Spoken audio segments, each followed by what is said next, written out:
Labdien!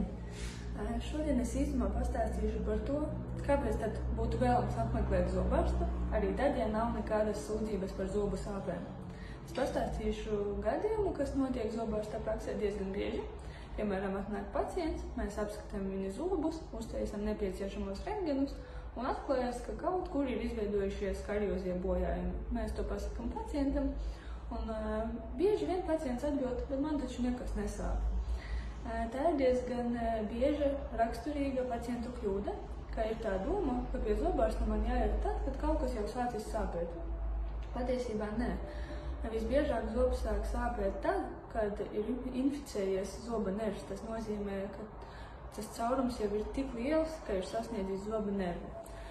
Mazi caurumiņi, kas nav tik dziļi vai mēreni dziļi, viņi var mazliet reaģēt uz kaut kādām temperatūras izmaiņām, saldumiem, bet pastāvīgas zobu sāpes visbiežāk nebūs. Līdz ar to, tā kā caurums pats par sevi viņš nesāp, ir ļoti vēlams atnākt uz kontroles vizīti reizi gadā. Mēs apskatīsim zobus klīniski, veiksim nepieciešamos rentgenus, un ja kaut kur būs radušies kariozie bojājumi, mēs ātri to piefiksēsim un atrisināsim to problēmu, un mums nebūs nepieciešama tā lielāka iejaukšanās, kā piemēram sakņu kanālu ārstēšana. Bieži vien arī caurumus pacients pats neredz. Ja piemēram uz zobu kožamajām virsmām var pamanīt pacients, ka kaut kas ir iekrāsojies, kaut kas nav tā, kā bija iepriekš, tad tās pašas zobu starpas pacients vispār neredz.